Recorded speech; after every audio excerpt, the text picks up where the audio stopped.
Hello everyone, and welcome back to Sun Moon Audiobook, the channel where we share wisdom and inspiring book journeys to help you grow and develop your best self, inside and out. There is a river that runs quietly beneath every city, invisible to the rushing crowds, unseen by the eyes always fixed on glowing screens.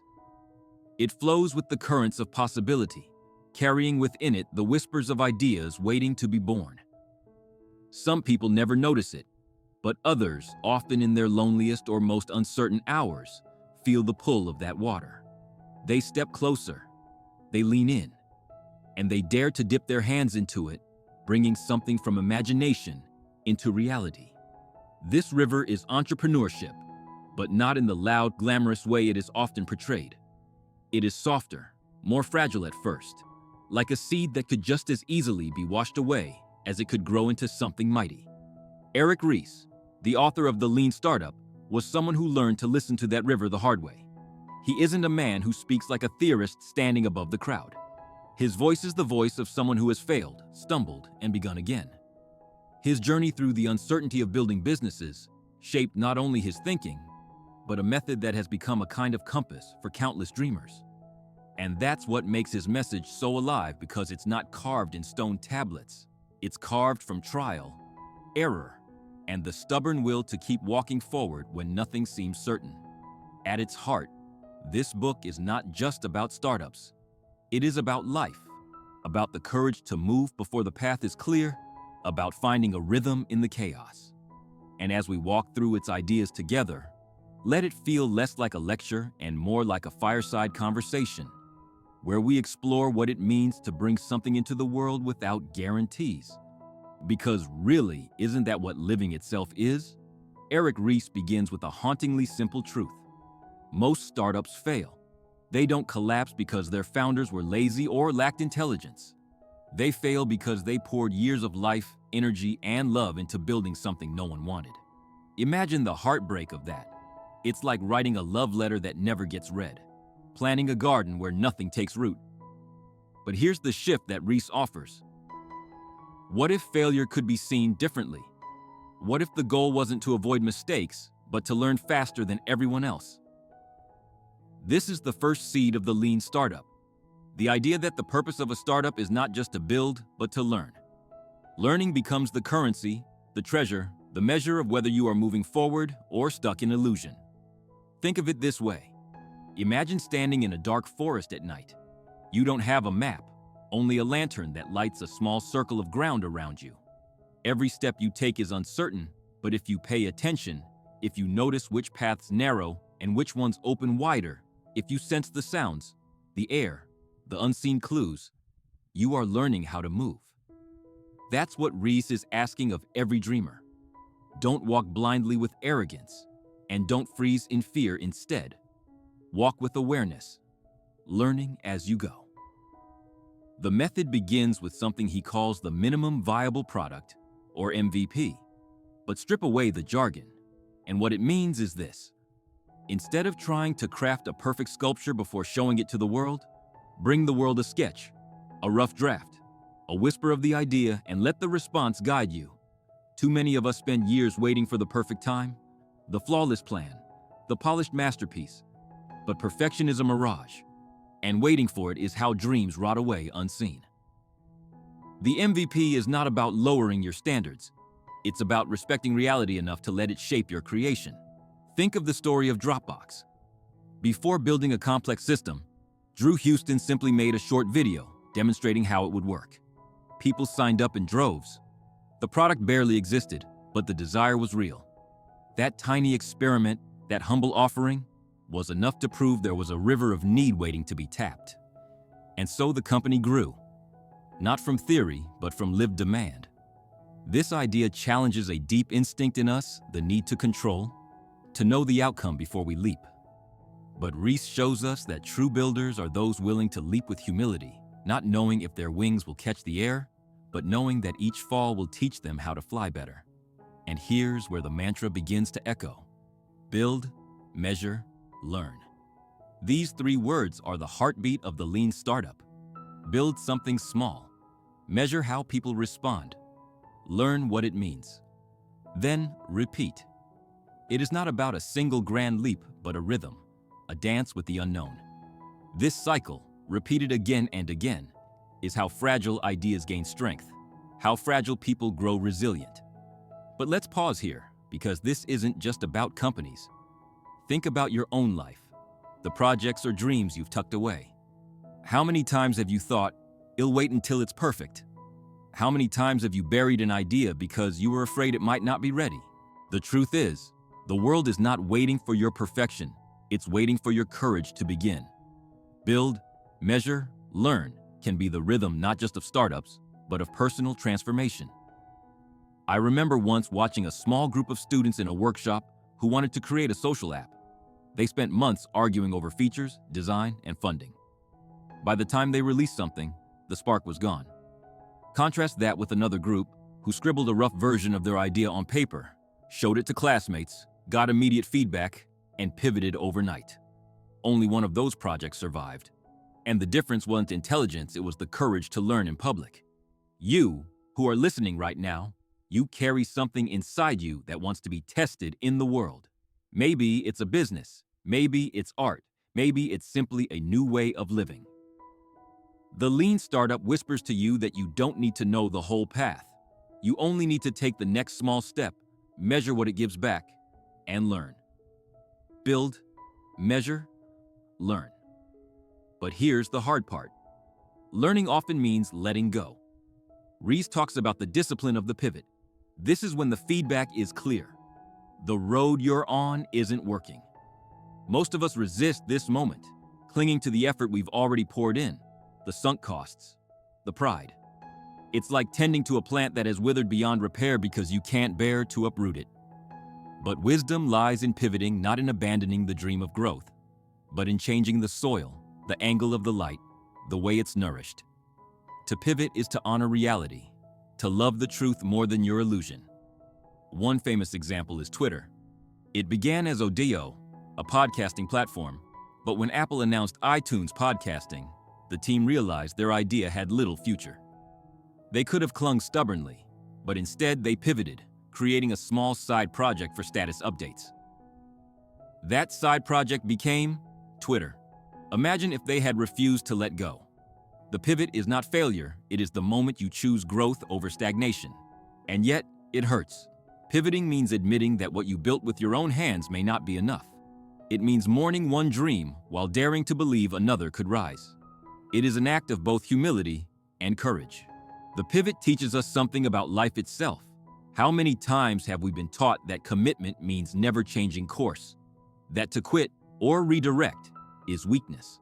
And yet, the world is always shifting. Our hearts are always learning.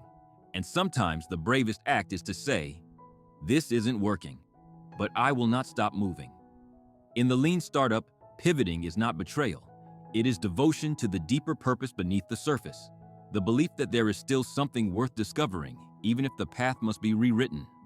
Rees insists that this isn't guesswork. This is where metrics come alive, but not in the lifeless way they are often used. Vanity. Metrics, those empty numbers that look good on slides but tell you nothing about real value, can seduce anyone. It's easy to get lost in counting followers, downloads, or page views, mistaking them for progress. But real metrics, what Rees calls actionable metrics, are different. They show you whether your actions are truly changing behavior, whether what you are offering is sinking into people's lives in a meaningful way. If build, measure, learn is the rhythm, then actionable metrics are the music guiding you, keeping you honest, reminding you when your steps have wandered off beat. Think of Facebook in its early days. Mark Zuckerberg and his team didn't measure their success by how many people signed up in total. They measured engagement, how many users were returning, how many were connecting with friends. That clarity let them see what truly mattered. Growth wasn't about raw numbers, it was about creating real habits, real change. Without those insights, Facebook may have remained a passing novelty. In our own lives, vanity metrics might look like external validation, the kind of shallow approval that sparkles for a moment but leaves us empty. Actionable metrics, though, are about real progress. Am I kinder than I was a year ago? Am I more present in my relationships? Am I learning how to respond to failure with resilience? These are the measures that show true growth. And like startups, our lives demand honesty about what is working and what is not. Another truth Reese brings forward is the danger of waste. We often imagine waste as piles of unused resources, money thrown away, or time idly spent. But in this framework, waste is far subtler and more devastating. Waste is building something nobody wants. Waste is chasing illusions because we didn't stop to ask the right questions. Waste is pouring your life into a product, a project, a dream, without testing whether it has roots in reality. And the cruelest part is that waste often wears the disguise of productivity. You can be busy every day, working tirelessly, and still be wasting your life if what you're building doesn't align with the truth of what's needed. Here is where the practice of continuous deployment enters the scene. Rise speaks about companies like Toyota, who long before Silicon Valley popularized the term lean, were mastering the art of rapid iteration.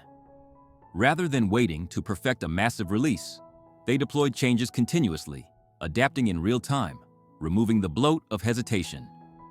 This practice keeps learning alive, keeps failure small and manageable, keeps teams humble and nimble. For startups, it means you don't bet everything on one grand reveal, you reveal little by little, letting reality adjust your course. And isn't that how we ought to live too? Too many of us hoard our dreams, waiting for the perfect moment to unveil them, as if the world is expecting a finished masterpiece. But life rarely works that way. The truth is, you will never feel fully ready. The world doesn't need your perfection. It needs your willingness to show up again and again, refining as you go. Continuous deployment is not just for software. It is a way of living with openness, offering your small imperfect gifts again and again, until they shine not because they were flawless from the start, but because they were shaped by time and truth. And then comes the tension of scaling.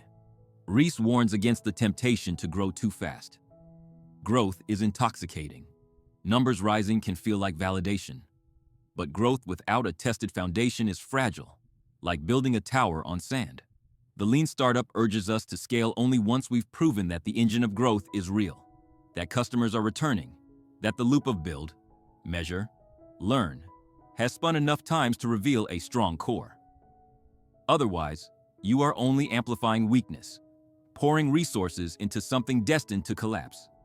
Consider Instagram. It didn't begin as the polished platform we know.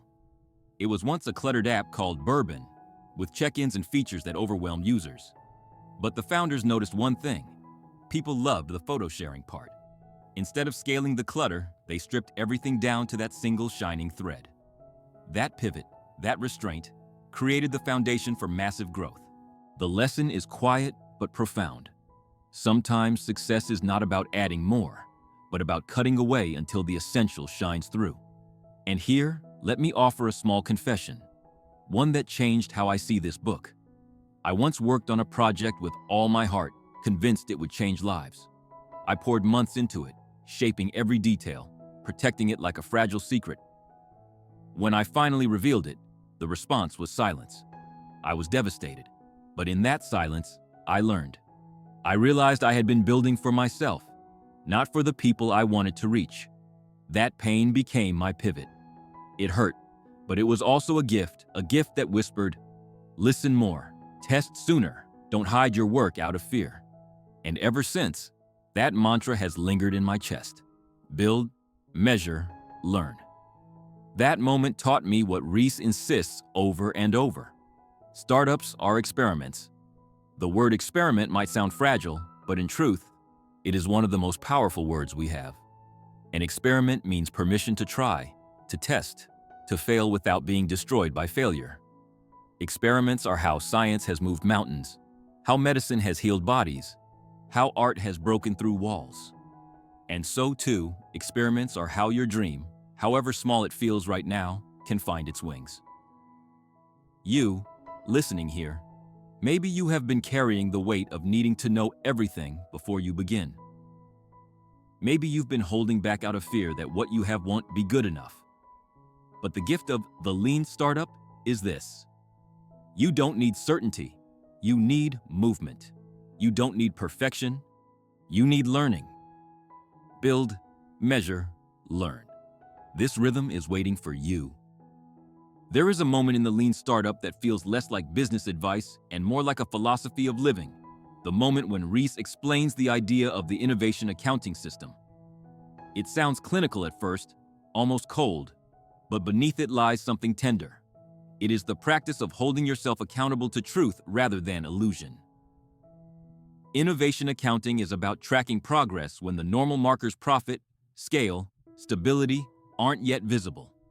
For startups, this means creating milestones of learning, proving step by step that the vision is becoming reality. Without this discipline, a team can live in denial, telling themselves they are moving forward, while in reality, they are circling in place. And isn't that something many of us know too well? That strange ache of activity without progress, of movement without meaning. Innovation accounting, in a sense, is about listening for the heartbeat of reality. Am I truly growing? Or am I pretending? Imagine if we applied that to our inner lives. Instead of measuring ourselves by the vague promises of someday it'll be happy, or one day it'll succeed, what if we looked for honest signals now? Have I learned something new this week? Have I tested a small piece of my dream in the light of day? Have I adjusted my course when feedback revealed something different than I imagined? These quiet measures of growth may seem small, but they are the ones that keep you alive in the long night of building. Rees gives us another lens to see growth, the engines that drive it. There are different kinds of engines: viral growth, sticky growth, paid growth, each depending on how people find and stay with what you create. But the deeper message here is that growth is not magic. It has patterns, rhythms, forces that can be studied and refined. If growth is not happening, it is not a sign that you are worthless or doomed. It is a signal to adjust the engine. In life too, growth is not luck. It is about paying attention to the engine, the habits, the relationships, the systems that shape how your energy flows. Think of how Amazon began. Jeff Bezos didn't start with everything figured out. He started with books, but behind that decision was an engine, using the internet to create convenience and scale beyond physical stores. Every choice was an experiment, every pivot an adjustment, and eventually the engine of growth became unstoppable. The lesson is not to copy Amazon, but to remember that behind every success story is a patient attention to the engine, to the forces that carry your idea forward.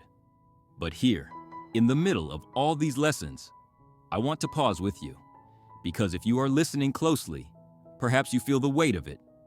The endless cycles of testing, the discipline of measuring, the courage of pivoting. It can sound exhausting. And perhaps part of you wonders, what if I'm too tired for this? What if I don't have it in me to keep trying, keep failing, keep starting again? This is the tender heart of the lean startup. It is not about being superhuman. It is not about never falling or never doubting. It is about finding a rhythm that honors your humanity. Build, measure, learn is not a treadmill meant to burn you out. It is a compass meant to guide you through fog. The cycles are not endless punishment. They are lifelines. Each small loop is proof that you are still moving, still alive, still learning. And that is enough. You are not asked to leap tall buildings in a single bound. You are only asked to take the next step and then to listen, to measure what happens, to learn from it, and then to take the next. It is in these small steps that resilience is born. Rise also brings us to the idea of perseverance, knowing when to endure, when to keep pressing forward, even when results are unclear. This balance between perseverance and pivot is perhaps the hardest lesson of all. It is easy to swing too far into either, pivoting too quickly, abandoning ideas before they have time to grow, or persevering blindly, refusing to see that the soil is barren. The art lies in discerning the difference. And this art, Rees admits, is never simple. It is a practice of listening deeply to the signals, of being humble enough to admit when you are wrong, and strong enough to keep going when you are right, but still unseen. There is something almost spiritual about this. to persevere without arrogance, to pivot without shame, to walk the thin line between surrender and stubbornness. It is perhaps the same line every human must walk in the dark seasons of their life. Do I keep going? Do I turn another way? There is no formula, only the courage to keep learning, to keep adjusting, to trust that clarity will come if I keep my eyes open. And so, The Lean Startup is not just a book about business, it is a mirror. It reflects back to us the patterns of creation and renewal that live in everything we do. It teaches us to be unafraid of experiments, unashamed of failure, unbroken by pivots. It whispers that growth is not a straight road, but a spiral, looping back on itself, carrying us higher each time if we are willing to learn. Think of Thomas Edison, who famously said he hadn't failed but had found thousands of ways that did not work. What Reese gives us is a modern, structured way of living out that truth. Edison's persistence was not blind. It was experimental. Each failure was a data point, a measure, a lesson. Build, measure, learn. The mantra was alive in him long before the words were written. And so, if you feel weary, if you doubt whether your small steps matter, let me remind you. Each test, each attempt, each adjustment is part of your spiral upward. You may not see the destination, but you are not lost. You are learning. And that is the work. That is the journey. What often gets overlooked in Reese's words is the tenderness behind the method. It is not a rigid framework meant to suffocate creativity. It is a hand extended in the dark, a reminder that chaos can be navigated if you choose to treat it like a series of experiments instead of a storm that must be controlled. The Lean Startup is an act of compassion for dreamers who would otherwise drown in uncertainty. It gives them a lantern, a rhythm, and a way to turn confusion into learning. And if you listen closely, you can feel how it is just about business but about any dream that feels fragile. Think about resilience in this context. A startup, Reese says, is not a machine. It's more like a living organism. It must adapt, it must sense, it must grow in response to its environment. That is why rigidity kills startups and why humility sustains them. To survive is not to dominate, but to adapt. And this truth runs deeper than entrepreneurship. Every life, every relationship, every heart that longs to become something greater must learn this. The strong are not those who refuse to bend. The strong are those who bend without breaking, who pivot without losing their deeper vision. The Lean Startup also touches on the way teams function, because no dream is built in isolation. Rees reminds us that culture itself can either speed up learning or shut it down. A team that fears failure will hide mistakes, will cover up weak spots, will waste time in shame instead of discovery. But a team that embraces the experiment will fail openly, will share learnings quickly, will turn each setback into collective wisdom. This is true whether you are leading a startup or simply building a life alongside others. The way you treat mistakes will either open or close the doors to growth. Imagine if families, friendships, workplaces treated failure not as a scar, but as a signpost. Imagine how much lighter we would all feel. Here too comes the deeper truth. Uncertainty is not the enemy. Uncertainty is the field where growth is possible. Rice insists that startups exist precisely because uncertainty exists. If the path were clear, if the outcome were known, there would be no need for a startup, no need for you to dream. Your gift, your dream, your idea matters precisely because no one can see its future yet. That is not a flaw. It is the very reason it is worth trying. Take Airbnb, for example. In the beginning, who would have thought that strangers would pay to stay in each other's homes? The uncertainty was overwhelming. Investors laughed, friends doubted, and the idea seemed too strange. But the founders treated it like an experiment. They tested in small ways, adjusted, learned. They discovered that people didn't just want a room. They wanted connection, belonging, a story to carry home. That discovery became the beating heart of the company. Without stepping into uncertainty, Airbnb would never have existed. And in your life, too, the place where uncertainty feels most frightening may be the very place your greatest gift is waiting to unfold. And so, the question is how to eliminate uncertainty But how to live with it? Build, measure, learn is one answer. It is a way of holding uncertainty without letting it paralyze you. Each cycle is a conversation with reality. Each test is a question whispered into the world. Is this true? Is this needed? Does this resonate? And the world answers back. Sometimes softly, sometimes sharply, but always honestly. Rees also speaks of vision, and this is important. Experiments are not random acts of chaos. They are guided by vision. A startup without vision is like a ship without a compass, tossed endlessly by waves. Vision is what tells you why you are building in the first place, what deeper change you long to bring into the world. But vision alone is not enough. Without learning, vision becomes delusion. Without vision, learning becomes aimless. The art is in holding both a strong vision and a humble willingness to adjust the path. This balance reminds me of the image of a tree in the wind. The trunk is firm, rooted in the soil, reaching toward the sky that is vision. But the branches bend, the leaves shift, the form adapts with every gust that is learning. Together they make the tree strong. Together they let it live. And so I say to you who are listening now, what is the vision you carry? What is the trunk that will hold you steady? And are you willing to let the branches move, the form adapt, the path twist and turn as you learn? This is not a contradiction. It is harmony. It is how dreams survive the storms. As the book unfolds, what becomes clear is that the lean startup is less about rules and more about courage. Courage to start small. Courage to measure honestly. Courage to pivot when necessary. Courage to keep going when doubt gnaws at you. Courage to admit that you don't know, but you are willing to learn. And maybe that is the real gift Rees gives us. Not just a method, but a deeper permission to be imperfect, to begin, to stumble, to rise again.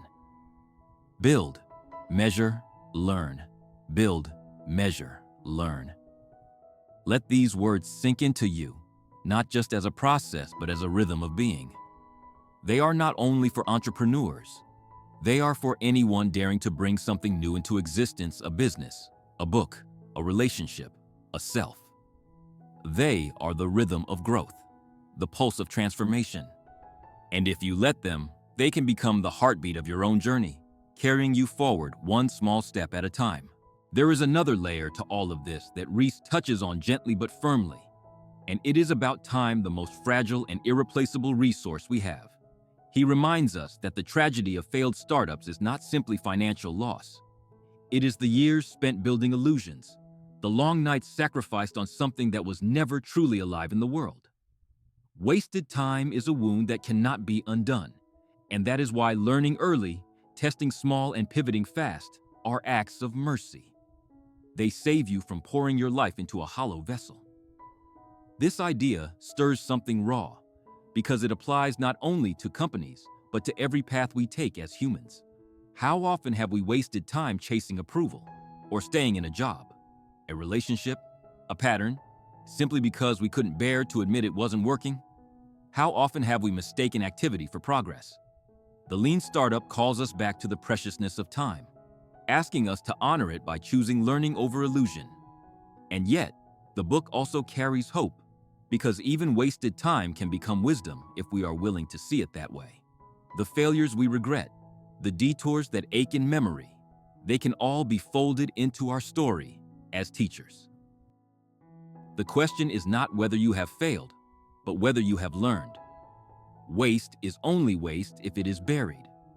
If you let it teach you, it becomes compost, nourishing the soil of your next attempt. That is why Rees' method is not just efficient, it is healing. It teaches us to redeem the inevitable stumbles of life by turning them into data, into insight, into the fuel for what comes next. One of the most inspiring things about this approach is how it democratizes innovation. You don't need to be a genius. You don't need to have endless funding. You don't need to see the whole path ahead. You only need to begin, to build something small, to measure, to learn. This means that transformation is not locked away in boardrooms or venture capital circles. It is available to anyone who dares to experiment. It means that you, listening right now, with your idea scribbled on paper or tucked quietly in your heart, have everything you need to start. The Lean Startup has changed the way companies around the world operate, but its power goes beyond business. It is a philosophy of humility, a practice of resilience, a blueprint for courage. It asks us to honor the truth that growth comes not from certainty, but from curiosity, not from control, but from openness. It reminds us that the future is not a prize we win by guessing right, but a garden we tend by learning, adapting, and trying again. And perhaps the greatest secret hidden in Reese's work is joy. At first glance, his method may look dry, analytical, even cold. But if you practice it, you begin to discover something deeper. The joy of discovery. The thrill of finding out that your small test connected with someone. The relief of knowing you don't have to have all the answers at once. The wonder of watching your idea change shape as it dances with reality. The Lean Startup is not about stripping away creativity. It is about protecting it, giving it a safe path to grow, shielding it from the crushing weight of perfectionism and illusion. Think of it like this. A child learning to walk does not map out every step before taking the first. They wobble, they fall, they laugh, they try again. Each step teaches them balance, rhythm, courage. No one calls them a failure for falling. No one tells them to wait until they've mastered walking in theory before standing up. They are celebrated simply for trying. That is the spirit of the Lean Startup, to treat your idea, your dream, like a child learning to walk. To celebrate the steps, to learn from the falls, to keep going until it becomes something steady. And if you listen with your heart, you may notice how these lessons echo in your own life. What if you stopped waiting for perfection and started testing your dream today? What if you measured not by applause but by genuine connection? What if you allowed yourself to pivot, not out of shame but out of love for the truth? What if you saw every step, every stumble, every adjustment, not as proof of failure but as proof of life?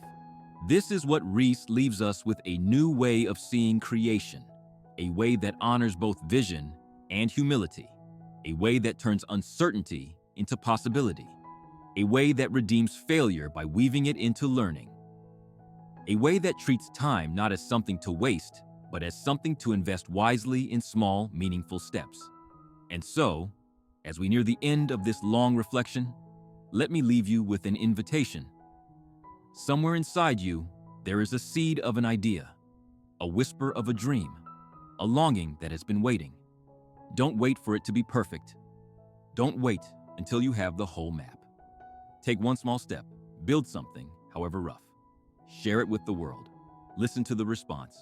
Learn. And then do it again. Build, measure, learn. This rhythm can carry you further than certainty ever could. And as you step into this rhythm, remember that you are not alone. Every great company, every great dreamer, every great artist has walked this same path. They have tested, stumbled, pivoted, persevered. The difference between those who gave up and those who grew is not genius. It is the willingness to learn. So here is my gentle challenge to you. Before this day ends, take one small action toward your dream. Write the first line. Share the first sketch. Build the first prototype. Have the first conversation. Don't wait for the perfect moment, because the perfect moment is already here. And let me close with a picture. Imagine a single seed planted in soil. At first, it is invisible, fragile, uncertain. But with each day, as it learns to push toward the light, it grows. Tiny roots spread, fragile leaves unfurl, and slowly, silently, it becomes something that can shelter, nourish, and inspire. Your dream is that seed, and the Lean Startup is simply the reminder that if you care for it with patience, humility, and courage, it will grow.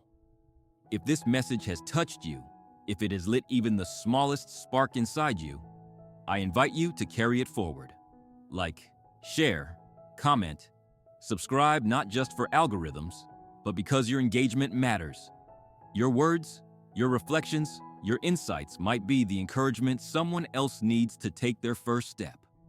Tell me what resonated with you, what you're daring to build, what you've learned. Because your story is part of this river too, and together our ripples can become a current strong enough to carry us all forward.